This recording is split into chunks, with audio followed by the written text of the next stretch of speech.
दोस्तों मैं आपको बता दूं कि डीआरडीओ की तरफ से कुछ बहुत ही बढ़िया खुलासे किए गए हैं। इन खुलासों को आप गुड न्यूज कह सकते हैं क्योंकि ये सारे खुलासे रिलेटेड हैं हमारे भविष्य के इंजन को लेकर, जो कि हम हमारे एमका में इस्तेमाल करेंगे।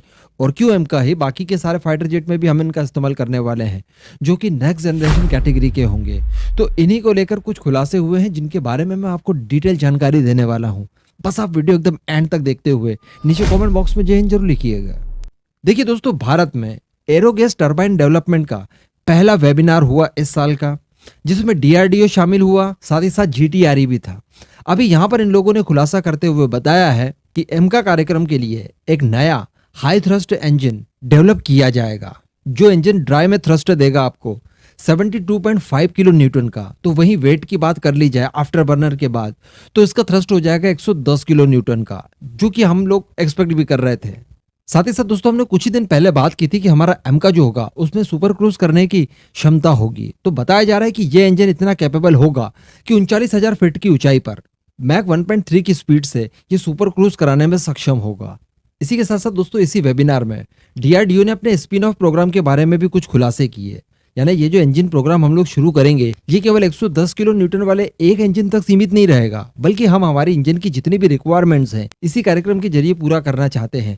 जितनी भी कैटेगरी के इंजन हमें चाहिए, उन सारों का डेवलपमेंट इसी प्रोग्राम के तहत होने वाला है। सबसे पहले तो मैं आपको बता दूं कि यही जो 110 किलो न्यूटन वाला इंजन होगा, इसको फ्यूचर में हम लोग 130 किलो न्यूटन तक अपग्रेड कर पाएंगे। साथ ही साथ मरीन गैस टर्बाइन इंजन, जो कि शिप वगैरह में इस्तेमाल किया जाता है। इसी के साथ साथ बात की जाए तो turbo soft engine, turbo fan engine और टर्बो प्रॉप इंजन, इन सब का भी डेवलपमेंट किया जाएगा। अगर बात की जाए स्पिन ऑफ प्रोग्राम की टर्बो फैन इंजन की और साथ ही साथ टर्बो प्रॉप इंजन की, तो इनका इस्तेमाल हम लोग करने वाले हैं जो हमारा प्रस्तावित 90 से लेकर 110 सीटर जो परिवहन विमान होगा उसके अंदर, जो कि भारत का एनएएल डेवलप करेगा। एचएएल की तरह एनएएल भी है, आप जानते ही होंगे।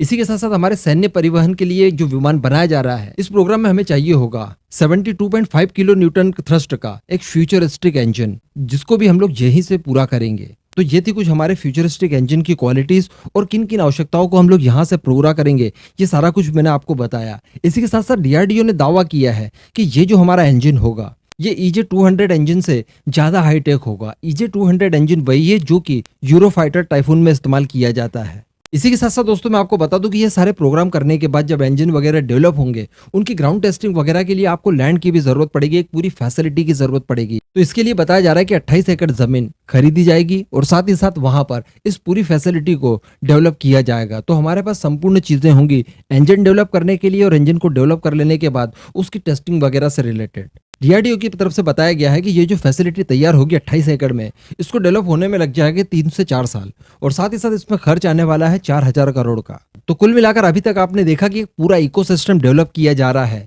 जिसके जरिए हम लोग हमारे इंजन की रिक्वायरमेंट को पूरा करेंगे। यहाँ पर मैं आपको बता दूं कि डीआरडीओ की तरफ से कावेरी इंजन को लेकर भी कुछ बातें बताई गई है। डीआरडीओ की तरफ से बताया गया है कि 2018 में सैफरॉन की तरफ से एक पूर्ण समीक्षा की गई थी कावेरी इंजन की।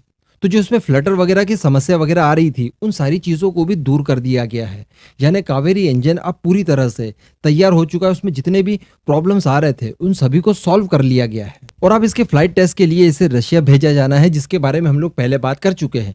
यानी रशिया इसको फ्लाइट टेस्ट के लिए अगर हम लोग भेज रहे हैं, तो ऑब्वियसली इसमें जितनी भी प्रॉब्लम्स आ रही थी उन्हें हमने शॉर्ट आउट कर ही लिया होगा। और इसके लिए डीआरडीओ ने जिक्र किया है सैफरॉन का, जब उन्होंने 2018 में इसका पूरा विस्तृत विवरण देखा था। तो कहा जा सकता है कि जो हमारा आवरा या घातक यूसीएवी होगा, जिसमें हम लोग कावेरी इंजन का इस्तेमाल करने वाले हैं, वो चीज भी यहाँ पर पूरी होती हुई दिखाई दे रही है। और साथ ही साथ एमका के लिए 110 किलो न्यूटन का जो हम लोग next generation high thrust engine ढूंढ रहे हैं, वो भी हमें यहाँ से प्राप्त हो जाएगा। अब बस जरूरत है कि डीआरडीओ उस फॉरेन पार्टनर का भी अनाउंस कर दे जिसके साथ मिलकर ये इंजन डेवलप किया जाना है।